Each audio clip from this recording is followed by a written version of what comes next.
बेटा हम लोग पढ़ रहे थे नॉन मेंडेलियन इनहेरिटेंस के बारे में। नॉन मेंडेलियन इनहेरिटेंस वो प्रोसेस होते हैं जो मेंडल की लॉ को फॉलो नहीं करते। जो मेंडल की लॉ को फॉलो नहीं करेंगे उन प्रोसेस को हम लोग नॉन मेंडेलियन इनहेरिटेंस कहते हैं, जिसमें इनकम्प्लीट डोमिनेंस, को डोमिनेंस, मल्टीपल एलिलिज्म, प्लियोट्रॉपी और पॉलीजेनिक इनहेरिटेंस, ये 5 प्रोसेस हैं हमारे सिलेबस में जिन्हें हम पढ़ते हैं। तो इनकम्प्लीट डोमिनेंस मैंने आपको पिछली वीडियो में समझा दिया है। अब मैं को डोमिनेंस की बात करूँगा, और को डोमिनेंस जब हम पढ़ते हैं तो उसके साथ साथ बेटा हम लोग मल्टीपल एलिलिज्म को भी पढ़ेंगे। तो देखिए ध्यान से समझिएगा मेरी बात। जो को डोमिनेंस है, इस को डोमिनेंस को पढ़ने के लिए मैं आपके सामने एक बहुत अच्छा सा एग्जाम्पल ले रहा हूँ। वो है ह्यूमन के अंदर ABO ब्लड ग्रुप का, ABO ब्लड ग्रुपिंग। अब इस बात को समझिएगा कि हम ह्यूमंस के अंदर एक जीन होती है, जिस जीन को बेटा हम लोग आई जीन कहते हैं। ये आई जीन की 3 एलिलिक फॉर्म होती है। इन आई जीन की 3 एलिलिक फॉर्म होती है, जिसमें पहली एलिलिक फॉर्म होती है IA, दूसरी एलिलिक फॉर्म होती है IB और तीसरी एलिलिक फॉर्म होती है स्मॉल I, या जिसे हम लोग I0 भी कह सकते हैं। ठीक है। मेंडल क्या कहते थे? मेंडल के हिसाब से हर एक जीन की केवल 2 अलील हो सकती हैं। लेकिन ये प्रोसेस बेसिकली बाद में डिस्कवर हुआ। बर्नस्टीन नाम के एक साइंटिस्ट थे जिन्होंने इस प्रोसेस को पहली बार ऑब्जर्व किया। यहाँ पे क्या देखा गया कि एक जीन की 2 से ज़्यादा एलिलिक फॉर्म है। पहली एलिलिक फॉर्म, दूसरी एलिलिक फॉर्म और तीसरी एलिलिक फॉर्म। तो अगर किसी एक जीन की 2 से ज़्यादा एलिलिक फॉर्म होती है तो उस प्रोसेस को बेटा हम लोग मल्टीपल एलिलिज्म कहते हैं। अगर किसी भी जीन की 2 से ज़्यादा एलिलिक फॉर्म होगी तो उस प्रोसेस को मल्टीपल एलिलिज्म कहा जाएगा। तो मल्टीपल एलिलिज्म में मैंने आपको क्लासिक एग्जाम्पल दिया किसका? ह्यूमन ABO ब्लड ग्रुप का। अब एक बात और समझिएगा, इसके ऊपर नीट में भी क्वेश्चन पहले पूछा गया है। नीट में क्वेश्चन पूछा क्या गया है कि ये जो ह्यूमन ब्लड ग्रुप है वो कौन कौन से प्रोसेस दिखाता है। तो आज मैं आपको बताऊंगा, तो यू विल वंडर कि यहाँ पे हम लोग 3 अलग अलग प्रोसेस, जिसमें एक मेंडल का और 2 नॉन मेंडेलियन प्रोसेस, ये ब्लड ग्रुप शो करता है। कैसे शो करेगा उस बात को धीरे धीरे आपके समझ में आएगी। तो मैं आपको बताता हूँ कि जो IA और IB फॉर्म है, ये दोनों की दोनों डोमिनेंट फॉर्म है। ये दोनों की दोनों डोमिनेंट फॉर्म है। और ये जो स्मॉल I या I0 है, ये रेसेसिव फॉर्म है। ठीक है, रेसेसिव फॉर्म है। मतलब कहने का ये है कि अगर IA और स्मॉल I साथ में हो या IB स्मॉल I साथ में हो, तो ये दोनों ही इस स्मॉल I को सप्रेस कर देंगे। ये दोनों ही स्मॉल I को सप्रेस कर देंगे और खुद को एक्सप्रेस करेंगे। खुद को एक्सप्रेस करके यहाँ पे भी A ब्लड ग्रुप आएगा और यहाँ पे IB की वजह से B ब्लड ग्रुप आ जाएगा। ठीक है। तो ये दोनों ही फॉर्म IA और IB फॉर्म इस स्मॉल I के ऊपर क्या है? ये डोमिनेंट है बेटा। ये दोनों ही फॉर्म क्या है? डोमिनेंट है, स्मॉल I के साथ ऊपर डोमिनेंट है। लेकिन अगर ये IA और IB एक साथ आ जाएं, तो मैंने आपको बताया दोनों डोमिनेंट है। ना तो ये जो IA है IB को सप्रेस कर सकता, और ना ये IB इस IA को सप्रेस कर सकता। ये दोनों ही किसी की बात नहीं मानते। ये भी अपना कंप्लीट एक्सप्रेशन करेगा और ये भी अपना कंप्लीट एक्सप्रेशन करेगा।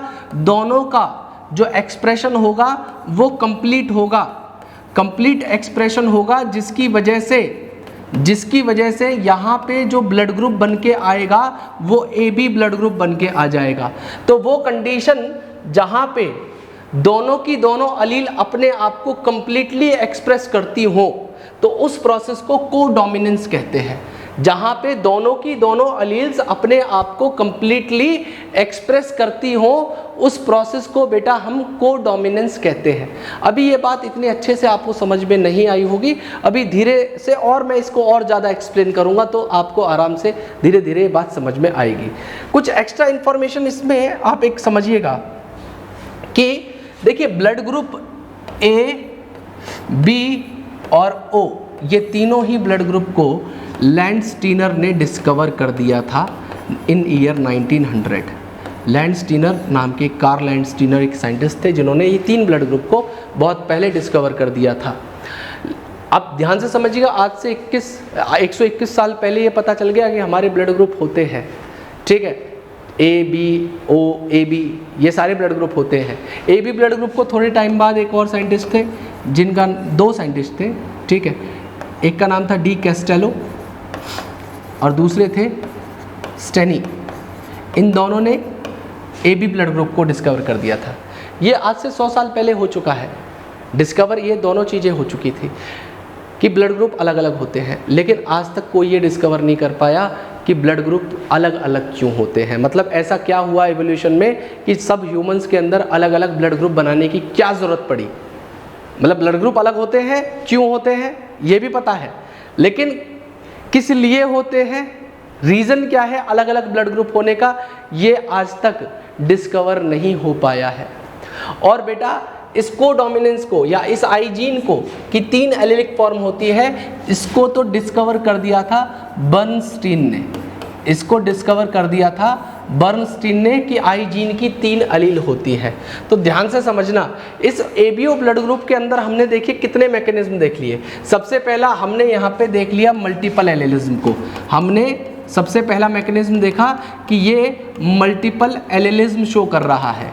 दूसरी कंडीशन हमने यहाँ पे देख ली कि जब आई ए और आई बी जीन एक दूसरे के साथ आ रही हैं तो ये दोनों ही अपने आप को कंप्लीटली एक्सप्रेस कर रही हैं, तो ये कोडोमिनेंस भी शो कर रहा है, ये कोडोमिनेंस भी शो कर रहा है। और जब ये आई ए और आई साथ में है, आई बी और आई साथ में है, तो उस कंडीशन में ये स्मॉल आई को सप्रेस कर रहे हैं। तो यहाँ पे हमें डोमिनेंट रिसेसिव रिलेशनशिप, मतलब लॉ ऑफ डोमिनेंस जो मेंडल कहते थे कि जब एक डोमिनेंट और रिसेसिव अलील एक साथ होगी तो जो डोमिनेंट अलील है वो रिसेसिव अलील को क्या कर देगी, सप्रेस कर देगी, उसके एक्सप्रेशन को नहीं होने देगी, खुद को एक्सप्रेस कर लेगी। तो ये हमें डोमिनेंट रिसेसिव रिलेशनशिप भी शो कर रहा है। और इसे मैं कहूँ तो बेटा ये हमें लॉ ऑफ डोमिनेंस भी शो करता हुआ नजर आ रहा है। तो एक ही मैकेनिज्म 3 अलग प्रोसेस को या एक ही एग्जाम्पल में 3 अलग प्रोसेस देख रहे हैं। पहला प्रोसेस हमने देख लिया कोडोमिनेंस, दूसरा प्रोसेस हमने देख लिया मल्टीपल एलिलिज्म और तीसरा प्रोसेस हमने देख लिया लॉ ऑफ डोमिनेंस या डोमिनेंट रिसेसिव रिलेशनशिप। इसके ऊपर नीट में आपको या आप मल्टीपल चॉइस क्वेश्चन लगाएंगे तो आपको डेफिनेटली ये क्वेश्चन देखने के लिए मिलेगा कि एबीओ ब्लड ग्रुप में 5 एग्जाम्पल दे रखे हैं उन्होंने और उसमें ABCD करके उन्होंने रिशफल किया हुआ है। आप आराम से समझ लेंगे कि ये क्या है। अब ये तो बहुत बेसिक सी मैंने बात करी बेटा। अब ब्लड ग्रुप बेसिकली बने कैसे, इनका बेसिस क्या है, ब्लड ग्रुप का बेसिस क्या है वो समझ लीजिए। तो ध्यान से समझिएगा, फिर मैं क्रॉस के ऊपर आऊँगा। फिर बहुत सारे और अलग तरीके के MCQ हैं जो चैप्टर 18 क्लास 11 से भी रिलेट करेंगे, ठीक है, जो क्लास 11 के chapter 18 body fluid and circulation से भी रिलेट करके मैं इसमें क्वेश्चन बता दूंगा, मल्टीपल चॉइस क्वेश्चन कि नीट में कैसे क्वेश्चन बने हैं और उनको कैसे किया जाएगा। तो पहले मैं आपको ये बता देता हूं कि ब्लड ग्रुप कैसे बने। तो बेटा ब्लड ग्रुप बेसिकली बने हैं RBC, जो हमारी बॉडी के अंदर रेड ब्लड कॉर्पोसेल्स होती हैं, रेड ब्लड कॉर्पोसेल्स होती हैं। कितना काउंट होता है किसी ह्यूमन के अंदर रेड ब्लड कॉर्पोसेल्स का, तो बेटा ये लगभग 4.5 to 5 मिलियन पर डेसीलीटर या पर 10 ml, ठीक है, इनका काउंट होता है। तो आप ये समझ लीजिए हमारी बॉडी में लगभग जो ब्लड होता है वो बेटा 5 से 5.5 लीटर है। तो आप ये समझिए कि हमारी पूरी बॉडी में हर 10 ml में कितनी RBC प्रेजेंट है, तो टोटल RBC कितनी होंगी। तो ये जो RBC हमारे अंदर प्रेजेंट होती है ना बेटा, जो हमारे अंदर RBC प्रेजेंट होती है, इस RBC की जो प्लाज्मा मेम्ब्रेन है, इस RBC की जो प्लाज्मा मेम्ब्रेन है, इस प्लाज्मा मेम्ब्रेन के ऊपर बेटा कुछ शुगर पॉलीमर प्रोट्रूड होते हैं, इसके ऊपर कुछ शुगर पॉलीमर्स यहाँ पे प्रेजेंट होते हैं। ठीक है, ये शुगर पॉलीमर जो धसे हुए हैं प्लाज्मा मेम्ब्रेन ऑफ आरबीसी के अंदर, वो ही बेसिकली रिस्पॉन्सिबल है ब्लड ग्रुप को बनाने के लिए। मतलब कि ये जो शुगर पॉलीमर है ये अलग अलग ब्लड ग्रुप के लिए अलग अलग होंगे। कैसे? तो देखिए, इस चीज को ऐसे समझिएगा बेटा, आप इस चीज को आप कैसे समझेंगे? इस चीज को आप समझेंगे जैसे अगर मैंने आपको बताया कि IA और IA अलील एक साथ है, तो दोनों की दोनों अलील सेम है। इसमें IA और I अलील है, तो यहाँ पे दोनों अलील डिफरेंट है, हेट्रोजाइगस कंडीशन है। लेकिन दोनों ही अलील क्या रिस्पॉन्सिबल होंगी? ये A ब्लड ग्रुप को बनाने के लिए रिस्पॉन्सिबल होंगी, ये A ब्लड ग्रुप को बनाने के लिए रिस्पॉन्सिबल होंगी। तो A ब्लड ग्रुप को कैसे बनाएंगी ये? तो A ब्लड ग्रुप वाले पर्सन की जो RBC होगी उसके ऊपर एक कैरेक्टरिस्टिक या एक पर्टिकुलर शुगर पैटर्न लगा होगा जो कि दूसरे ब्लड ग्रुप के अंदर नहीं लगा होता। तो ये जो शुगर ये लगा हुआ है, ये देखिए, ये RBC है A ब्लड ग्रुप वाले की, इसके ऊपर ये जो शुगर लगी हुई है इसका पैटर्न मैंने समझाने के लिए बना दिया। ऐसा नहीं होता है, समझाने के लिए इसी तरीके से मैं समझाता हूँ और बहुत आसानी से समझ में स्टूडेंट्स के आता है। तो यहाँ पे इस RBC के ऊपर ये शुगर लगी हुई है। अब किसी पर्सन के अंदर या तो ये है या ये है। अच्छा, एक बात और ध्यान रखिएगा, मैंने आपको थोड़ी देर पहले बताया कि एलिलिक फॉर्म किसी भी पर्सन के अंदर कितनी हो सकती है? 3 एलिलिक फॉर्म हो सकती है आई जीन की, मैंने ये बताया था आपको। तो आप ध्यान रखना, किसी भी पर्सन में तीनों अलील प्रेजेंट नहीं होंगी। इन तीनों में से इन तीनों अलील में से केवल 2 अलील ही किसी ह्यूमन में हो सकती है। मतलब अगर हम किसी पॉपुलेशन की स्टडी करेंगे तो वहाँ पे हमें 3 अलील मिलेंगे, लेकिन अगर किसी इंडिविजुअल की बात करें तो इंडिविजुअल में इन तीनों में से केवल 2 अलील मिलेंगे। वो अलील का कॉम्बिनेशन क्या हो सकता है? उस अलील का कॉम्बिनेशन या तो होगा, या तो ये इस फॉर्म में प्रेजेंट हो सकती है, या तो ये इस फॉर्म में प्रेजेंट हो सकती है। केवल 2 ही होंगी, इन 3 में से 2 ही हो सकती है किसी ह्यूमन में। या तो ये इस फॉर्म में होंगी, या तो ये इस फॉर्म में होंगी, या इस फॉर्म में हो सकती है, या इस फॉर्म में हो सकती है, स्मॉल आई की फॉर्म में। ठीक है, ये 6 ही तरीके हैं जिसमें ये अलील प्रेजेंट हो सकती है। मतलब ब्लड ग्रुप में हमें टोटल जो जीनोटाइप देखने के लिए मिलेंगे। इसके ऊपर भी आपको प्रीवियस ईयर नीट के क्वेश्चन लगाएंगे तो इसी बात के ऊपर भी क्वेश्चन मिलेगा, क्या कि ह्यूमन ब्लड ग्रुप में टोटल जीनोटाइप कितने मिलते हैं। तो देखिए, 1 2 3 4 5 6 हमें जीनोटाइप मिल रहे हैं यहाँ पे, लेकिन फिनोटाइप कितने मिलेंगे? ये ब्लड ग्रुप बनाएगा A, ये भी ब्लड ग्रुप बनाएगा A, ये ब्लड ग्रुप बनाएगा B, ये भी बनाएगा B, ये बनाएगा AB और ये बनाएगा O। तो हमें यहाँ पे 6 जीनोटाइप और 4 फिनोटाइप मिलेंगे। ब्लड ग्रुप हमें कितने देखने के लिए मिले? 1 2 3 4, लेकिन जीनोटाइप हमने देखे कितने? 6। तो ह्यूमन ब्लड ग्रुप के अंदर total 6 genotype, 6 type of genotype and 4 phenotype देखने के लिए मिलते हैं नीट में। इसके ऊपर भी प्रीवियस ईयर क्वेश्चन बना हुआ है, या आप जब प्रैक्टिस क्वेश्चन लगाएंगे तो इस तरीके का क्वेश्चन डेफिनेटली आपको टकराएगा। आपसे क्रॉस बना के भी पूछा जाएगा। क्रॉस बना के कैसे पूछा जाएगा उसका क्वेश्चन भी अभी बताऊंगा, लेकिन ये जो इन्फॉर्मेशन बता रहा हूँ इसको भी आप बहुत ध्यान से समझिएगा बेटा। ठीक है, अब मैं वापस आ जाता हूँ कि ब्लड ग्रुप कैसे बन रहे थे। तो मैंने ब्लड ग्रुप के लिए आपको बताया कि जो प्लाज्मा मेम्ब्रेन होती है, किस आरबीसी की, रेड ब्लड कॉर्पोसेल्स की, उसके ऊपर लगे हुए जो शुगर मॉलिक्यूल हैं वो बेसिकली रिस्पॉन्सिबल है ब्लड ग्रुप को बनाने के लिए। और ये शुगर पैटर्न सबके अलग अलग है। जैसे ए ब्लड ग्रुप के लिए शुगर पैटर्न मैंने आपको बना के दिखाया, इसी तरीके से मैं बी ब्लड ग्रुप वाले पर्सन के लिए शुगर पैटर्न आपको बना के दिखाऊंगा। तो ये देखिए, ये आरबीसी है किसी ह्यूमन की जिसमें बी ब्लड ग्रुप है, तो उसके ऊपर जो शुगर लगी होगी वो बेटा अलग होगी, वो अलग कैरेक्टर होगी। ठीक है, ये डिफरेंट शुगर है, ये डिफरेंट शुगर लगी हुई। देखिए, ए वाले की शुगर मैंने पैटर्न ऐसे बनाया था, बी वाले का मैंने अलग बना दिया। ठीक है, अगर किसी पर्सन के अंदर ये एलिलिक फॉर्म होगी तो उसके अंदर जो ब्लड ग्रुप होगा वो AB ब्लड ग्रुप होगा, वो AB ब्लड ग्रुप होगा। और AB ब्लड ग्रुप होगा तो इसके ऊपर इसकी जो RBC है, AB ब्लड ग्रुप वाले पर्सन की जो RBC है उसके ऊपर आपको ये वाली भी शुगर मिलेगी और ये वाली भी शुगर देखने के लिए मिलेगी। दोनों तरीके की शुगर आपको AB के ऊपर देखने के लिए मिलेंगी, है ना। और अगर आप किसी पर्सन के अंदर ये दोनों रिसेसिव अलील्स हैं तो यहाँ पे O ब्लड ग्रुप बनेगा। क्या बनेगा? O ब्लड ग्रुप बनेगा। और जब O ब्लड ग्रुप बनेगा तो यहाँ पे आपको O ब्लड ग्रुप वाले की RBC के ऊपर कोई भी शुगर पैटर्न देखने के लिए नहीं मिलेगा। किसी भी तरीके का शुगर पैटर्न आपको देखने के लिए नहीं मिलेगा।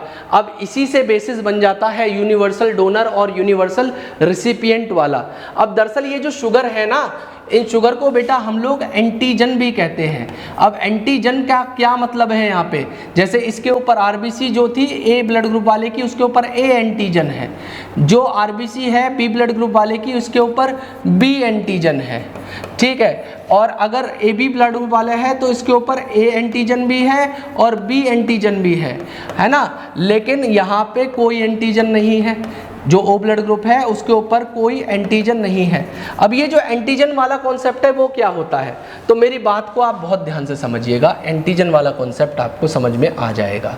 देखिए होगा क्या, हमारी बॉडी के अंदर एंटीजन, पहले मैं बता देता हूँ आपको एंटीजन का मतलब क्या है।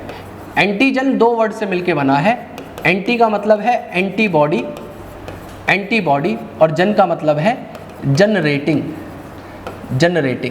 मतलब वो मॉलिक्यूल जो हमारी बॉडी के अंदर आए और एंटीबॉडीज का जनरेशन करवाए, उसे हम लोग एंटीजन कहते हैं। तो हमारी बॉडी क्या करती है, जब भी किसी नॉन सेल्फ मॉलिक्यूल से एनकाउंटर होगी, हमारा इम्यून सिस्टम जब भी किसी नॉन सेल्फ फॉरेन मॉलिक्यूल से एनकाउंटर होगा तो ऐसी कंडीशन में एंटीबॉडीज बनाएगा उस फॉरेन नॉन सेल्फ मॉलिक्यूल को डिस्ट्रॉय करने के लिए। तो जो भी नॉन सेल्फ चीज हमारी बॉडी में आई वो क्या आई? एंटीजन कहलाई।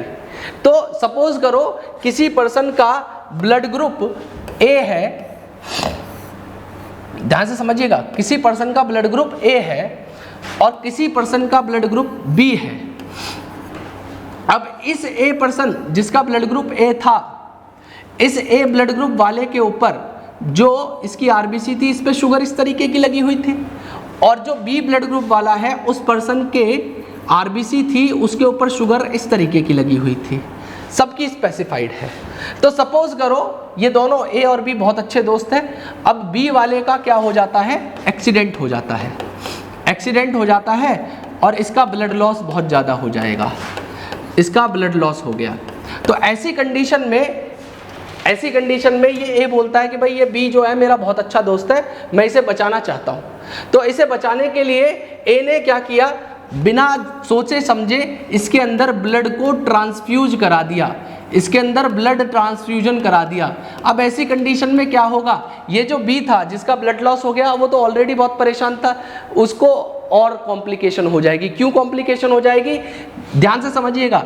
इस A वाले ने जब अपने ब्लड को इस B के अंदर ट्रांसफ्यूज किया तो इस A वाले की जो RBC ब्लड के अंदर थी उसके ऊपर शुगर पैटर्न ऐसा लगा हुआ था, जो कि B वाले की शुगर पैटर्न से बिल्कुल अलग था। B वाले की शुगर पैटर्न इस तरीके की थी और A वाले की इस तरीके से थी। तो जो A की RBC यहाँ पे आएंगी वो क्या करेंगे, बेसिकली वो एक नॉन सेल्फ मॉलिक्यूल के तौर पे बिहेव करेंगी, और नॉन सेल्फ मॉलिक्यूल के तौर पे बिहेव करने की वजह से, नॉन सेल्फ मॉलिक्यूल के तौर पे बिहेव करने की वजह से इस B, जो पर्सन B है जिसका ब्लड ग्रुप B है, उसकी बॉडी में कुछ एंटीबॉडीज बन जाएंगी और ये एंटीबॉडीज आएंगी। एंटीबॉडीज को मैं दूसरे कलर से बना देता हूँ। ये एंटीबॉडीज आएंगी और बेटा ये फॉरेन मॉलिक्यूल है ना, क्योंकि देखो B वाले की जो बॉडी थी उसमें ये इस तरीके का शुगर था और ये जो ए वाले का था शुगर, ये बी वाले की बॉडी के लिए एक नया मॉलिक्यूल था। तो बी का इम्यून सिस्टम क्या करेगा, इसके लिए इन वाई शेप के स्ट्रक्चर को बना देगा जिन्हें हम लोग एंटीबॉडीज कहते हैं। और ये एंटीबॉडीज जब इसके ऊपर आके बाइंड करेंगी तो यहाँ पे एक रिएक्शन होगा जिसे हम लोग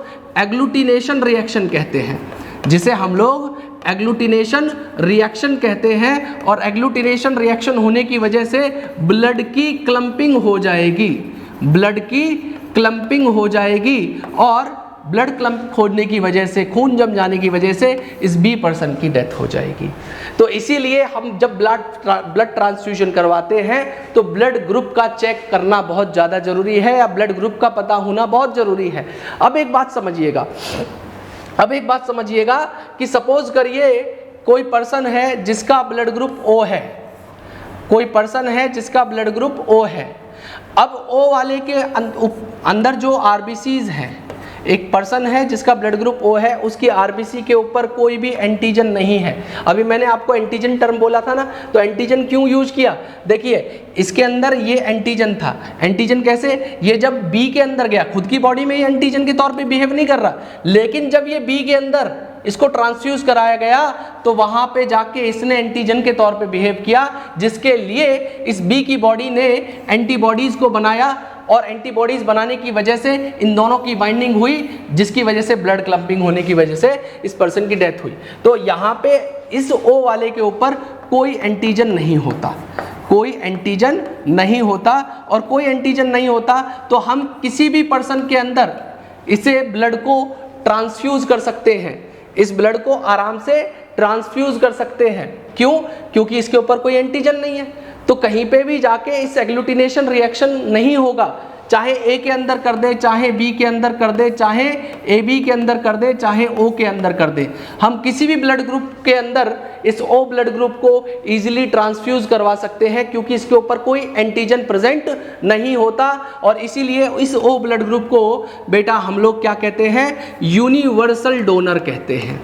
इसको हम लोग क्या कहते हैं, यूनिवर्सल डोनर कहते हैं, क्योंकि ये किसी भी पर्सन के अंदर ट्रांसफ्यूज इजीली किया जा सकता है और इसकी आरबीसी के ऊपर कोई एंटीजन नहीं होती। और इसी के कॉन्ट्रास्टिंगली आप देखिए, इसी के कॉन्ट्रास्ट आप देखेंगे, एक कंडीशन मैं बताऊंगा आपको। देखिए कोई पर्सन है जिसका ब्लड ग्रुप है ए बी, कोई पर्सन है उसका ब्लड ग्रुप है ए बी। अब ए बी वाले के ऊपर ध्यान से समझिएगा, ए बी वाले के ऊपर ए पैटर्न, ए शुगर भी लगी हुई है, ए एंटीजन भी लगा हुआ है और बी एंटीजन भी है, ये ए बी है और बी भी है। अब सपोज करो कोई पर्सन है जिसका ब्लड ग्रुप ए है, अब ए वाले के ऊपर इस तरीके के शुगर लगी हुई है और हम चाहते हैं इस ए से इस ए बी के अंदर ब्लड को ट्रांसफ्यूज करवाना, तो इसको इजीली एक्सेप्ट कर लिया जाएगा, क्योंकि देखिए ए बी वाला जो इंडिविजुअल है उसका इम्यून सिस्टम इस शुगर को जानता है। तो जब हमने ए ब्लड ग्रुप को इसके अंदर ट्रांसफ्यूज करवाया तो दोनों के पास में वही शुगर है, इसलिए इसको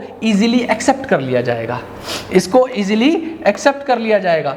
सिमिलरली जब हम लोग किसी पर्सन जिसका ब्लड ग्रुप बी है, अब बी ब्लड ग्रुप वाले पर्सन के ब्लड को हम यहाँ पे ट्रांसफ्यूज करवाना चाहते हैं, तो सपोज बी वाले को ट्रांसफ्यूज करा तो देखिए बी शुगर भी इसके पास है, तो ये इस मॉलिक्यूल से फेमिलियर है, तो ऐसी कंडीशन में इस बी को भी आराम से एक्सेप्ट ए बी कर सकता है। सिमिलरली कोई एक पर्सन है जिसका ब्लड ग्रुप है ए बी, कोई एक पर्सन है जिसका ब्लड ग्रुप है ए बी के ऊपर में दोनों शुगर लगी हुई हैं और दोनों का देखिए यहाँ पे ए शुगर भी है, इसके पास भी ए शुगर है, बी शुगर इसके पास भी है। जब हम इसमें ट्रांसफ्यूज करेंगे तो कोई कॉम्प्लिकेशन नहीं होगी, इसे भी इजीली एक्सेप्ट कर लिया जाएगा। और रही बात ओ ब्लड ग्रुप वाले की, तो ओ ब्लड ग्रुप वाले के पास में ध्यान से समझिएगा, मैं बात करूँ ओ ब्लड ग्रुप वाले पर्सन की, तो ओ ब्लड ग्रुप वाले की जो आरबीसी है उसके ऊपर तो कोई शुगर है ही नहीं, यहाँ पे कोई एंटीजन है ही नहीं, इसको तो कोई भी इजीली एक्सेप्ट कर सकता है, तो ए बी तो आराम से एक्सेप्ट करेगा ही करेगा। तो ए बी ब्लड ग्रुप ऐसा है जो ए बी और ओ सबसे ब्लड को एक्सेप्ट कर सकता है, इसीलिए हम ए बी ब्लड ग्रुप वाले पर्सन को कहते हैं यूनिवर्सल रेसिपिएंट, हम इसे कहते हैं यूनिवर्सल रेसिपिएंट, यूनिवर्सल रेसिपिएंट। ध्यान से समझिएगा, ए बी ब्लड ग्रुप वाले पर्सन को हम क्या कहते हैं, universal recipient, O blood group वाले को कहते हैं यूनिवर्सल डोनर। ये AB वाला सबसे ब्लड ले सकता है, O वाला सबको ब्लड दे सकता है। ये तो बात रही बहुत कॉमन सी। अब बात कर लेते हैं इसमें RH फैक्टर क्या होता है ना। देखा होगा आपने किसी पर्सन के ब्लड ग्रुप को, तो किसी पर्सन का ब्लड ग्रुप A पॉजिटिव है, किसी का A नेगेटिव है, किसी का B पॉजिटिव है, किसी का B नेगेटिव है, किसी का AB पॉजिटिव ब्लड होता है, किसी का AB नेगेटिव ब्लड होता है, किसी का O पॉजिटिव ब्लड है, किसी का O नेगेटिव ब्लड है। तो ये जो पॉजिटिव नेगेटिव वाला कॉन्सेप्ट है ये क्या है और कैसे होता है, तो ये भी समझिएगा। तो मैंने आपको बताया कि ये जो I जीन थी, I जीन में, इस I जीन के अंदर अगर जैसे देखिए ध्यान से समझिएगा, मैंने क्या बताया था, जब I जीन थी, इस I जीन में जब IA और IAI एक्सप्रेस कर रहा था तो इस तरीके की शुगर यहाँ पे बन रही थी। मैंने बताया जब IB और IBI जब एक दूसरे के साथ यहाँ पे इस कंडीशन में किसी इंडिविजुअल के अंदर जीनोटाइप था तो यहाँ पे इस तरीके की शुगर बन रही थी। जब ये दोनों की दोनों अलील्स थी तो यहाँ पे दोनों की दोनों शुगर बन रही थी, और जब इसके ऊपर रिसेसिव फॉर्म थी यहाँ पे कोई भी शुगर या कोई एंटीजन नहीं बन रहा था। तो जैसे I जीन होती है जिसकी वजह से इसके ऊपर ये शुगर आती है, इसी तरीके से एक जीन और होती है हमारे अंदर जिसे RH जीन कहते हैं, जो RH फैक्टर के लिए रिस्पॉन्सिबल होती है। अब वो RH फैक्टर क्या होता है और A पॉजिटिव या A नेगेटिव या O पॉजिटिव या O negative, AB positive, AB negative, B positive, B negative, इनकी RBC में क्या डिफरेंस है और ये एक दूसरे को ब्लड दे सकते हैं या नहीं दे सकते, इनकी भी बात कर लेते हैं। मैंने आपको बताया कि कौन सा ब्लड ग्रुप किसको ब्लड दे सकता है, ये भी बता दिया, लेकिन ये आपस में दे पाएंगे, दोनों का ब्लड ग्रुप बेशक सेम है, लेकिन RH फैक्टर क्या है वो भी समझिए। तो देखिए अगला जो कॉन्सेप्ट मैं आपको यहाँ पे बताने वाला हूँ, अगला जो कॉन्सेप्ट बताने वाला हूँ वो कॉन्सेप्ट है बेटा RH वाला। ठीक है, RH जीन के बारे में बता देता हूँ कि RH जीन क्या करने वाली है। तो देखिए एक होती है जो RH के लिए रिस्पॉन्सिबल है, वो है RH जीन जो RH फैक्टर को बनाती है। RH फैक्टर कुछ नहीं, एक और शुगर मॉलिक्यूल है। कैसे? जिस भी पर्सन के अंदर, जैसे यहाँ पे मैं एक A positive, B positive, AB positive, O positive, ये कंडीशंस ले ली। इसी तरीके से A negative, B negative, AB negative, O negative, ये कंडीशन ले ली। अब इनकी RBC बना के दिखाता हूँ आपको, इनकी RBC में क्या डिफरेंस है। जैसे A पॉजिटिव पर्सन है उसकी RBC बना रहा हूँ मैं, A पॉजिटिव पर्सन है उसकी RBC, तो यहाँ पे A शुगर लगी हुई है या A एंटीजन लगा हुआ है। सिमिलरली A नेगेटिव पर्सन है, इसकी RBC है, इस पे भी A एंटीजन या A शुगर लगी हुई है।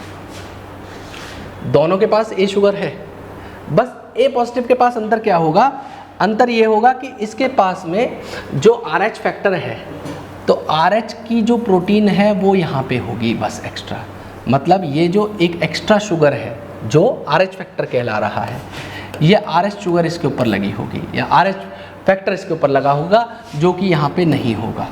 दोनों सेम है, बस इसके पास में एक शुगर और है एक्स्ट्रा जो इस RBC की मेम्ब्रेन पे है। सिमिलरली जैसे B वाला पर्सन है, जैसे कोई पर्सन है B, अब B वाले की RBC बना दे रहा हूँ। ठीक है, यहाँ पे B वाले की RBC बना दे रहा हूँ। अब B वाले की RBC पे मैंने शुगर पैटर्न यूज़ करा था, कौन सा वाला, ये वाला। सिमिलरली यहाँ पे भी यूज़ कर रहा हूँ ये वाला।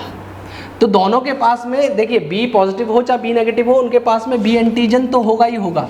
ये B एंटीजन दोनों के पास है, बस अंतर कहाँ आ रहा है कि इसके पास में एक एक्स्ट्रा शुगर है या RH फैक्टर इसके पास है। तो जिसके पास भी RH फैक्टर एक्स्ट्रा शुगर है वो पॉजिटिव है, वो RH पॉजिटिव है, और जिसके पास में ये एक्स्ट्रा शुगर नहीं है वो RH नेगेटिव है, वो B नेगेटिव हो गया। इसी तरीके से जैसे O, ये AB वाली कंडीशन है, तो A वाले के पास में ये A शुगर भी है, A एंटीजन भी है और B एंटीजन भी है।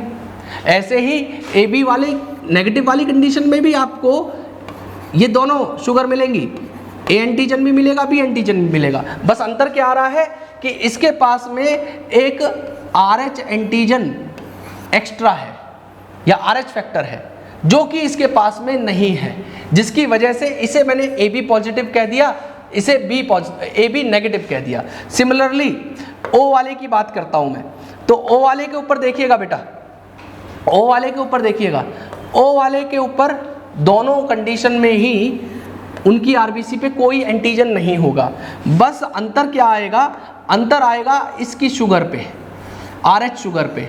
मतलब जो O पॉजिटिव है उसके पास में ये एक्स्ट्रा RH फैक्टर प्रेजेंट होगा, जो O नेगेटिव के पास में नहीं था, जो O नेगेटिव के पास में नहीं था, जिसकी वजह से ये O पॉजिटिव कहलाएगा, क्योंकि ये अलग शुगर, एक एक्स्ट्रा शुगर इसके ऊपर प्रेजेंट है, इसलिए O पॉजिटिव। जिसके ऊपर कुछ नहीं प्रेजेंट है वो O नेगेटिव। तो अब ध्यान से समझना कि ये आपस में ब्लड दे सकते हैं या नहीं दे सकते। मतलब A पॉजिटिव A नेगेटिव को दे पाएगा, या B पॉजिटिव B नेगेटिव को ब्लड दे पाएगा, या ये इनको वापस ब्लड दे सकते हैं, वाइस वर्सा कंडीशन करके देखें। तो देखिए आप एक बात समझिएगा, देखिए एक बात समझिएगा, ये सारी कंडीशन के लिए एप्लीकेबल है। जो कंडीशन मैं एक में बताऊंगा वो हर जगह एप्लीकेबल होगी बेटा। एप्लीकेबल क्या है कि सपोज ये एक पर्सन है जिसका ब्लड ग्रुप है A पॉजिटिव, और ये एक पर्सन है जिसका ब्लड ग्रुप है A नेगेटिव। आप कोई भी कंडीशन ले लीजिए, इस सब में पॉजिटिव ले लीजिए, B पॉजिटिव भी हो सकता है, AB पॉजिटिव भी हो सकता है, या O पॉजिटिव भी हो सकता है, कोई भी कंडीशन है इसके ऊपर। इसके ऊपर ये A नेगेटिव भी हो सकता है, B नेगेटिव भी हो सकता है, AB नेगेटिव भी है, या O नेगेटिव है। बस अंतर क्या है कि इसमें सपोज करो ये A पॉजिटिव लेके चल रहा हूँ, बाकी सब में ये कंडीशन तो आपको याद हो गई होगी कि क्या अंतर है। अब मैं एक ही कंडीशन लेके चल रहा हूँ, सपोज करो ये पर्सन A पॉजिटिव है, इसके ऊपर A एंटीजन है और RH एंटीजन यहाँ पे एक्स्ट्रा लगा हुआ है, ठीक है। ये इसके ऊपर A एंटीजन है और इसके ऊपर यहाँ पे ये RH एंटीजन एक्स्ट्रा लगा हुआ है, RH एंटीजन एक्स्ट्रा लगा हुआ है। और सपोज करो ये पर्सन है A नेगेटिव, इसके ऊपर ये A एंटीजन है लेकिन RH एंटीजन नहीं है, बस RH एंटीजन यहाँ पे नहीं है। तो सपोज अगर A पॉजिटिव पर्सन या कोई भी ब्लड ग्रुप इनमें से बस नेगेटिव को ब्लड अगर देता है, अगर नेगेटिव वाले को ब्लड देता है, तो ऐसी कंडीशन में क्या होगा। तो ध्यान से समझिए, देखिए A पॉजिटिव में A शुगर और ये शुगर दोनों की सेम थी, तो इससे कोई कॉम्प्लिकेशन नहीं होने वाली है, इसको एक्सेप्ट कर लिया जाएगा।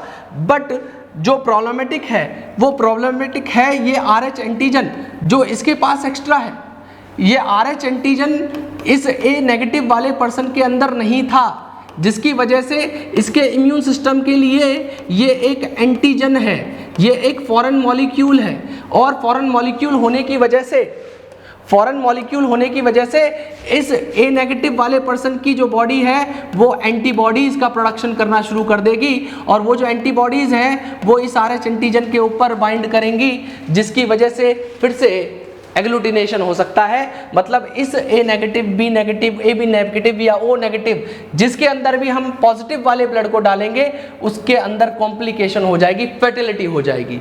लेकिन इसी की अगर वाइस वर्सा कंडीशन कर देते हैं, वाइस वर्सा का मतलब क्या है, अगर कोई A negative B negative AB negative या O नेगेटिव पॉजिटिव वाले को ब्लड देना चाहे तो क्या पॉजिटिव ब्लड ग्रुप उसे एक्सेप्ट कर पाएगा, तो वो भी समझ लीजिए। देखिए सपोज करिए यहाँ पे कंडीशन है जहाँ पे कोई पर्सन है O negative, AB negative, B negative या A नेगेटिव, और यहाँ पे कोई भी पर्सन है जिसका ब्लड ग्रुप हो सकता है, कोई भी मैं ले रहा हूँ, कोई भी मान लीजिए O positive, AB positive, B positive या A पॉजिटिव, ठीक है। अब देखिए मैं O वाला ब्लड ग्रुप पहले लिखा है तो O वाली कंडीशन ले रहा हूं, तो O वाले के ऊपर में देखिए कोई एंटीजन नहीं है और नेगेटिव है, तो इसके ऊपर कोई RH एंटीजन नहीं है।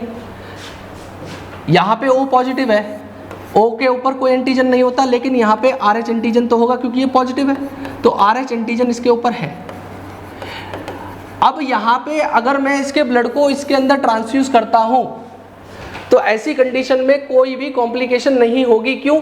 इसके ऊपर में कोई भी फैक्टर ऐसा था ही नहीं जो इसके अंदर जाके कॉम्प्लिकेशन करता। मतलब अगर आप समझिए किसी पर्सन का ब्लड ग्रुप A नेगेटिव है, ठीक है, तो उसके ऊपर में ये शुगर लगी हुई है बस, और यहाँ पे किसी पर्सन का ब्लड ग्रुप A पॉजिटिव है, तो यहाँ पे ए एंटीजन भी लगा हुआ है और RH एंटीजन भी है। अब जब हमने ए नेगेटिव को ए पॉजिटिव के अंदर ट्रांसफ्यूज कराया तो यहाँ पे देखिए ये शुगर और ये वाली शुगर दोनों सेम है, तो इसको इजीली एक्सेप्ट कर लिया जाएगा। और यहाँ पे कोई RH था ही नहीं, तो इसके अंदर कोई कॉम्प्लिकेशन आएगी नहीं कि उसको एक्सेप्ट करने में, ये इजीली क्या कर लिया जाएगा, एक्सेप्ट कर लिया जाएगा। कॉम्प्लिकेशन तब होती जब ये RH फैक्टर जिसके अंदर था और जिसके अंदर नहीं था उसके अंदर ट्रांसफर कराते तो जाके यहाँ पे कॉम्प्लिकेशन होती। यहाँ पे तो इजीली एक्सेप्ट कर लिया जाएगा, यहाँ पे कोई दिक्कत नहीं होने वाली है, यहाँ पे कोई भी परेशानी नहीं आने वाली है। जब भी ए पॉजिटिव ए नेगेटिव को ब्लड देगा या कोई भी पॉजिटिव ब्लड ग्रुप वाला नेगेटिव ब्लड ग्रुप वाले के अंदर ब्लड ट्रांसफ्यूजन कराएगा, बेशक उसका ब्लड ग्रुप सेम क्यों ना हो, वहां पे कॉम्प्लिकेशन होगी। लेकिन अगर कोई पर्सन जिसका ब्लड ग्रुप नेगेटिव है किसी भी में, वो अगर पॉजिटिव के अंदर ब्लड ट्रांसफ्यूज करता है तो पॉजिटिव वाला नेगेटिव वाले के ब्लड को इजीली एक्सेप्ट कर लेगा, वहां पे कोई भी तरीके का रिजेक्शन या कंपिंग या एग्लूटिनेशन कुछ नहीं होगा। ठीक है, ये तो रही बात इसकी। अब बात एक एमसीक्यू की है। एक एमसीक्यू मैंने देखा था, बहुत बढ़िया सा एमसीक्यू था बेटा। वो एमसीक्यू में लिखा हुआ था कि अगर हम लोग बायोलॉजिकली बात करें तो किस ब्लड मतलब कैसे पर्सन में मैरिजेस को नहीं होने देना चाहिए। तो ध्यान से सुनना, अगर लड़की RH नेगेटिव है और मेल जो है RH पॉजिटिव है तो इनके बीच में जेनेटिकली अगर देखा जाए तो शादी नहीं होनी चाहिए। क्यों? क्योंकि वहाँ पे इरिथ्रोब्लास्टोसिस फीटालिस ये डिजीज़ आपको चैप्टर 18 क्लास 11th के सिलेबस में मिलेगा। हालांकि इसके क्वेश्चन जब आप लगाओगे तो जेनेटिक्स के अंदर भी ब्लड ग्रुप के क्वेश्चन आपको मिल सकते हैं, क्योंकि ब्लड ग्रुप हम लोग चैप्टर 18 में भी पढ़ते हैं। ठीक है, अब ध्यान से समझिएगा, मैं कंडीशन आपके सामने ड्रॉ कर दे रहा हूँ। कंडीशन क्या होने वाली है, अब क्वेश्चन एक और भी बनेगा एंटीजन एंटीबॉडी वाला, एक छोटा सा चार्ट है वो भी याद रख लेना। चार्ट कुछ इस तरीके का है कि पर्सन का ब्लड ग्रुप क्या है, उस पर्सन की अंदर एंटीजन कौन कौन से हैं और उसके अंदर एंटीबॉडी किस किस के लिए है। ठीक है, ये 11th क्लास में दिया हुआ है ये टेबल, लेकिन इससे क्वेश्चन बनाने में एमसीक्यू बनाने में बहुत आसानी होगी। जैसे सबसे पहला ब्लड ग्रुप ले रहा हूँ, ए ब्लड ग्रुप, उसके ऊपर एंटीजन कौन सा होगा, ए एंटीजन होगा। एंटीबॉडी क्या होगी उसके ऊपर बेटा, उसके अंदर एंटीबॉडी होगी एंटी ए कह रहा हूँ, एंटी बी एंटीबॉडी होंगी बेटा, एंटी बी एंटीबॉडीज होगी।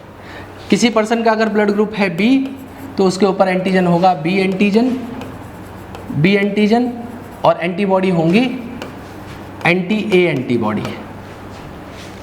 तीसरा ब्लड ग्रुप है यहाँ पे ए बी, जिसके ऊपर दोनों एंटीजन होंगे, ए एंटीजन भी होगा और बी एंटीजन, दोनों एंटीजन इसके ऊपर प्रेजेंट होंगे और एंटीबॉडी इसके ऊपर कोई इसके अंदर एंटीबॉडी नहीं होगी, जिसकी वजह से ये यूनिवर्सल एक्सेप्टर है, ये सब ब्लड ग्रुप को इजीली एक्सेप्ट कर सकता है क्योंकि ये एंटीबॉडी नहीं रखेगा अपने अंदर। और चौथा ब्लड ग्रुप है हमारा ओ ब्लड ग्रुप के ऊपर कोई एंटीजन नहीं होगा, लेकिन इसके अंदर एंटी ए और एंटी बी दोनों एंटीबॉडीज़ हो सकती हैं। ठीक है, तो इससे आपको आराम से क्वेश्चन बनाने में आसानी मिलेगी। ठीक है, ए बी को हम लोग यूनिवर्सल डोनर कहते हैं।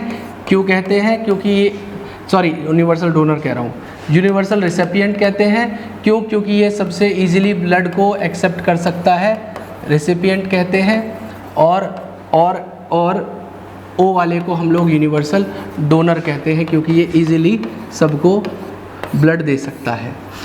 ठीक है, अब बात कर लेते हैं कि बायोलॉजिकली अगर हम शादी कराना चाहें तो कैसे पर्सन के बीच में शादी को कम्प्लीटली प्रोहिबिटेड करना चाहिए। तो मैरिजेस को प्रोहिबिटेड करना चाहिए अगर कोई मेल RH पॉजिटिव है और कोई फीमेल RH नेगेटिव है तो उनके बीच में मैरिजेस नहीं होनी चाहिए। क्यों नहीं होनी चाहिए? अगर ऐसी कंडीशन होती है तो इन फ्यूचर एक कॉम्प्लिकेशन हो सकती है जिसे हम लोग ब्लास्टोसिस फीटालिस कहते हैं। इरिथ्रोब्लास्टोसिस फीटालिस कहते हैं, ऐसी कंडीशन बन सकती है। क्या कंडीशन होती है एरिथ्रोब्लास्टोसिस फीटालिस? तो ध्यान से समझिए। सपोज करिए कोई मदर है, उस मदर का ब्लड ग्रुप कोई भी हो सकता है, बस नेगेटिव में होना चाहिए, RH नेगेटिव होना चाहिए, मतलब वो A नेगेटिव हो, B नेगेटिव हो, AB नेगेटिव हो या O नेगेटिव हो, कोई ब्लड ग्रुप है। सपोज उस फीमेल की पहली प्रेगनेंसी होती है, उस फीमेल के अंदर फर्स्ट प्रेगनेंसी होती है, और वो जो पहली प्रेगनेंसी इस फीमेल के अंदर हुई, वो बच्चा जो था वो कोई भी पॉजिटिव हो सकता है, बस उसके पास RH पॉजिटिव होना चाहिए, A पॉजिटिव, ठीक है, B पॉजिटिव, AB पॉजिटिव या O पॉजिटिव, कोई भी कंडीशन होनी चाहिए, बस पॉजिटिव होना चाहिए। तो अगर ऐसी कंडीशन है, इस मदर के अंदर या फीमेल के अंदर नेगेटिव है और जो इसके अंदर फीटस है वो पॉजिटिव है, तो इस बच्चे को कोई ऐसी कॉम्प्लिकेशन नहीं होगी, इस बच्चे का नॉर्मल जेस्टेशन होगा और इसकी बहुत नॉर्मल डिलीवरी होगी, ठीक है, नॉर्मल जेस्टेशन होगा, नॉर्मल डिलीवरी होगी, पहले बच्चे को कोई प्रॉब्लम नहीं होगी, ठीक है। लेकिन जब डिलीवरी होती है तो मदर का ब्लड फीटल ब्लड के कांटेक्ट में आता है, तो फीटल ब्लड के पास में क्या है एक्स्ट्रा, इनके पास RH एंटीजन एक्स्ट्रा है, और RH एंटीजन एक्स्ट्रा होने की वजह से इस फीमेल की बॉडी में RH एंटीबॉडी बन जाएंगे।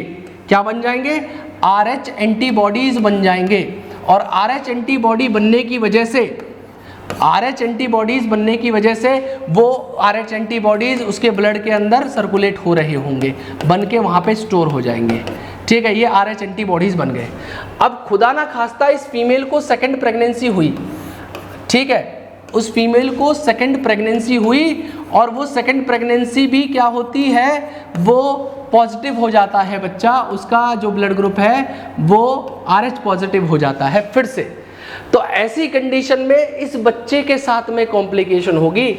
कॉम्प्लिकेशन क्या होगी? तो ध्यान से समझिएगा मेरी बात को बेटा, ठीक है, ध्यान से समझिएगा कि इसमें कॉम्प्लिकेशन क्या होने वाली है। इसमें कॉम्प्लिकेशन ये होगी कि जब पहले डिलीवरी के टाइम पे, मैंने क्या कहा, जब पहली डिलीवरी हुई थी, पहले डिलीवरी के टाइम पे जो RH एंटीबॉडीज़ उस फीमेल की बॉडी में बन गए थे, वो RH एंटीबॉडीज़ उसके ब्लड में रह रहे होंगे या प्रेजेंट होंगे।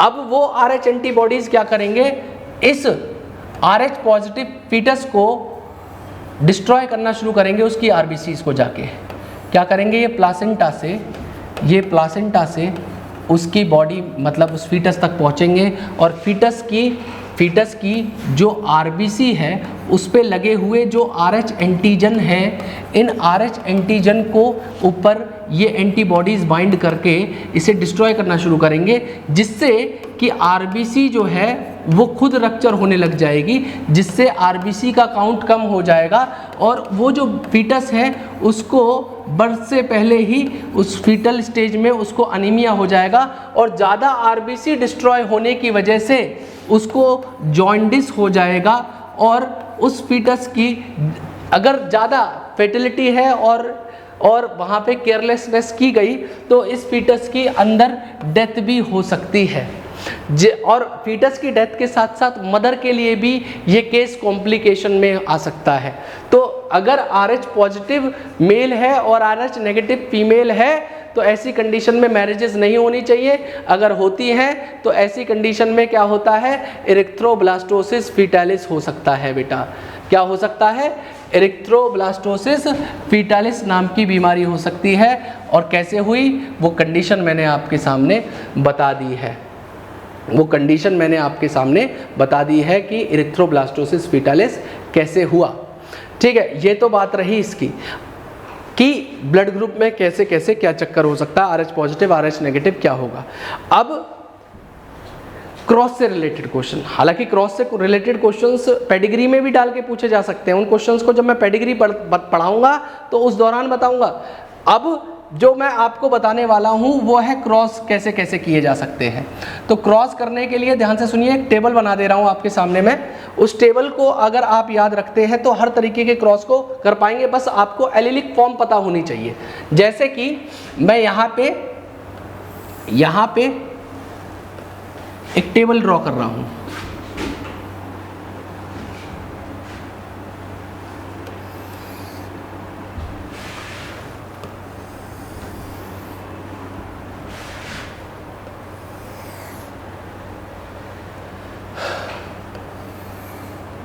देखिए यहाँ पे मैं लिख रहा हूँ कि कौन से ब्लड ग्रुप हैं जिनके बीच में मैं क्रॉस करने वाला हूँ, उनके पॉसिबल जीनोटाइप क्या होंगे, पॉसिबल जीनोटाइप क्या हो सकते हैं, और उनके पॉसिबल फिनोटाइप क्या होंगे, पॉसिबल फिनोटाइप क्या होंगे।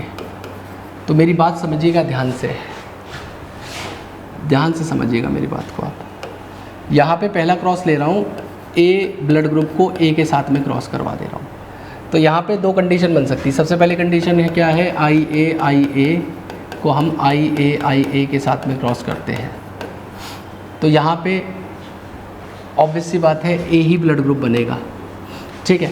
लेकिन अगर मैं दूसरी कंडीशन लेता हूँ जिसमें मैं आई ए को आई के साथ में क्रॉस करूँगा, तो यहाँ पे भी मेरे को एक ही ब्लड ग्रुप मिलेगा।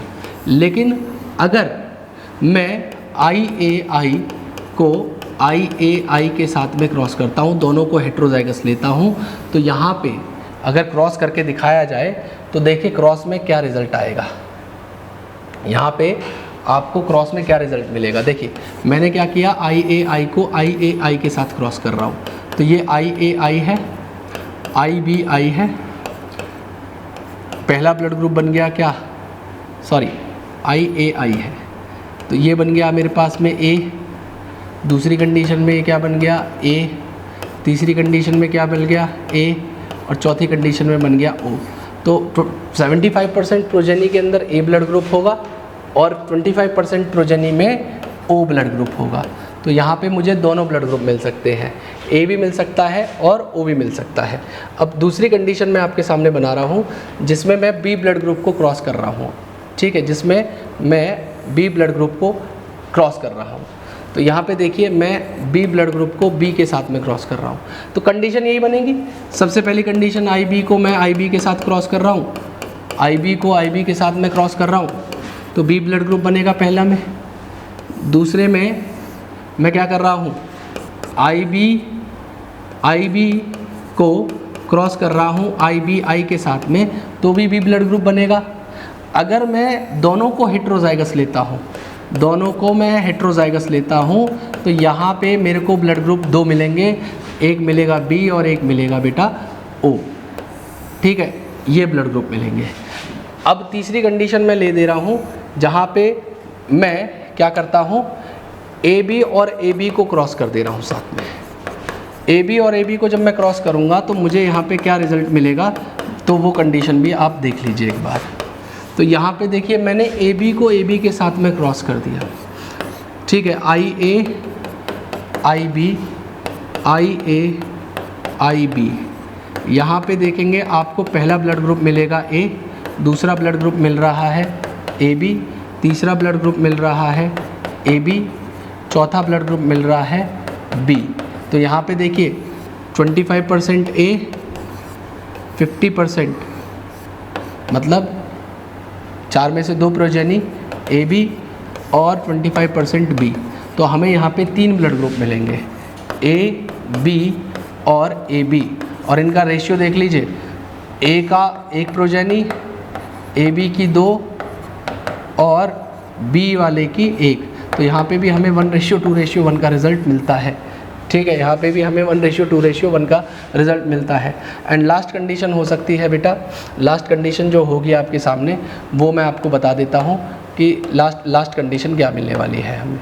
लास्ट कंडीशन है आई को अगर आई के साथ में क्रॉस करा जाए या ओ को ओ के साथ में क्रॉस किया जाए तो हमारे पास में क्या कंडीशन बन के आएगी। तो हमारे पास में कंडीशन केवल ओ ही आ सकती है, उसके अलावा और कोई कंडीशन नहीं आएगी। अगर आपको ये जीनोटाइप पता है तो आप किसी भी क्रॉस को ईजिली बना सकते हैं, बस क्वेश्चन की लैंग्वेज आपको समझनी होगी। मतलब एक क्वेश्चन है एमसीक्यू का, वो क्वेश्चन है जैसे आपसे पूछा गया कि एक मेल है जिसका ब्लड ग्रुप है ए और एक फीमेल है जिसका ब्लड ग्रुप है बी, ठीक है, आप यहाँ पे कितने पॉसिबल फिनोटाइप बना सकते हैं, पॉसिबल यहाँ पे कितने ब्लड ग्रुप आ सकते हैं, मैक्सिमम पॉसिबल, ठीक है, पॉसिबल ब्लड ग्रुप कितने आ सकते हैं, उन ब्लड ग्रुप को आप बताएं। तो आप देखिए, मेरी बात समझिए, यहाँ पे मैं 4 कंडीशन आपके सामने बना सकता हूँ। कैसे? इस IA के लिए मैं इस फॉर्म को ले सकता हूँ या इस फॉर्म को ले सकता हूँ। ये 2 कंडीशन के अलावा दूसरी कोई कंडीशन बनने नहीं वाली है। और IB के लिए मैं इस कंडीशन को ले सकता हूँ या इस कंडीशन को ले सकता हूँ। ठीक है, ये 2 कंडीशन ली जा सकती है बेटा। तो अब मैं पहली, जैसे सपोज करो पहला कंडीशन मैं आपके सामने बनाऊँ, तो यहाँ पे IA को होमोजाइगस फॉर्म में मैं IB के साथ क्रॉस कर दे रहा हूँ। तो यहाँ पे आपको रिज़ल्ट जो मिलेगा तो वो रिज़ल्ट कुछ इस तरीके से मिलने वाला है। यहाँ पे आपको 100% प्रोजेनी जो मिलेंगी वो AB ब्लड ग्रुप वाली मिलेंगी बेटा।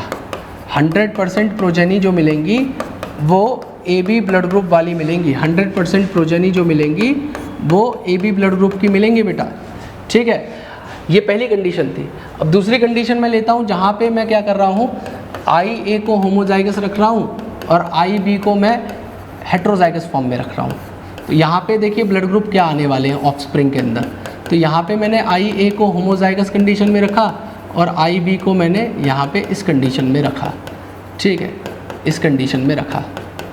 ठीक है, तो आप देखिए यहाँ पे क्या होगा। यहाँ पे 50% मुझे जो मिले प्रोजेनी वो मिली कितनी, AB ब्लड ग्रुप वाली, और 50% जो प्रोजेनी मेरे को यहाँ पे नीचे मिली वो क्या मिली, जिनका ब्लड ग्रुप A था। ठीक है, दूसरी कंडीशन ये हो गई। एक तीसरी कंडीशन और मैं आपके सामने बनाता हूँ। तीसरी कंडीशन में मैं क्या कर रहा हूँ, IB को मैं होमोजाइगस रख रहा हूँ और IA को मैं हेट्रोजाइगस फॉर्म में रखता हूँ। अब मैं इनको क्रॉस ड्रॉ कर रहा हूँ कि क्रॉस कैसे बनेगा। तो यहाँ पे IB है, यहाँ पे IB है और यहाँ पे मैं IAI को ले रहा हूँ। पहला ब्लड ग्रुप AB बनेगा, दूसरा ब्लड ग्रुप AB बनेगा, तीसरा ब्लड ग्रुप मुझे यहाँ पे B मिलेगा और चौथा ब्लड ग्रुप भी यहाँ पे मेरे को B मिलने वाला है। तो यहाँ पे मुझे देखिए 50% क्या मिल रहा है, आपको AB ब्लड ग्रुप मिलेगा और बेटा यहाँ पे 50% मुझे क्या मिल रहा है, मुझे यहाँ पे B ब्लड ग्रुप मिल रहा है। ये 3 कंडीशन बन गई। देखिए A और B के बीच में क्रॉस बना रहा हूँ और मैंने यहाँ पे आपको 3 कंडीशन अलग ड्रॉ कर दी हैं। अब एक चौथी कंडीशन और मैं आपके सामने ड्रॉ कर देता हूँ कि चौथी कंडीशन क्या होने वाली है। तो चौथी कंडीशन भी देखिए बेटा। चौथी कंडीशन में मैं क्या कर रहा हूँ, दोनों को होमोजाइगस ले रहा हूँ। ठीक है, यहाँ पे मैं IAI को और IBI को, ठीक है, दोनों को होमोजाइगस कह रहा हूँ, हेट्रोजाइगस फॉर्म में ले लिया। अगर मैं इनके बीच में क्रॉस बनाता हूँ तो इनके बीच में क्रॉस बनाने पे मुझे रिजल्ट देखिएगा बहुत अलग तरीके का मिलने वाला है और यहाँ पे मुझे बहुत सारे ब्लड ग्रुप देखने के लिए मिलेंगे। कैसे देखने के लिए मिलेंगे, तो देखिए यहाँ पे मैं IAIB, पहला ब्लड ग्रुप AB बन गया, दूसरा ब्लड ग्रुप B बन गया, तीसरा ब्लड ग्रुप A बन गया, चौथा ब्लड ग्रुप O मिल गया। तो यहाँ पे देखिए 25% मुझे जो ऑफस्प्रिंग मिलेगी उसका AB ब्लड ग्रुप होगा, 25% जो ऑफस्प्रिंग मिलेगी उसका ब्लड ग्रुप B होगा, 25% जो ऑफस्प्रिंग मिलेगी उसका ब्लड ग्रुप A होगा और लास्ट जो 25% ऑफस्प्रिंग मिलेगी उसका ब्लड ग्रुप O होगा। तो यहाँ पे हमें मैक्सिमम 4 ब्लड ग्रुप मिल सकते हैं, A, B, AB और O। AB और O। ठीक है, इस तरीके से क्वेश्चंस को बनाया जा सकता है। ठीक है, अब एक क्वेश्चन है जिसमें आपसे देखिए, हालांकि क्वेश्चन तो बहुत सारे और इजी तरीके के क्वेश्चन है, बस क्वेश्चन की लैंग्वेज आपको समझ में आनी चाहिए कि क्वेश्चन क्या कहना चाहता है। जैसे मैं एक क्वेश्चन आपके सामने और समझा देता हूँ कि वो क्वेश्चन कैसे आ सकता है। एक नीट में ही पूछा हुआ क्वेश्चन है, उस नीट के क्वेश्चन को मैं डिस्कस कर लेता हूँ आपके साथ में कि पहले नीट में किस तरीके का क्वेश्चन पूछा गया है बेटा। तो देखिए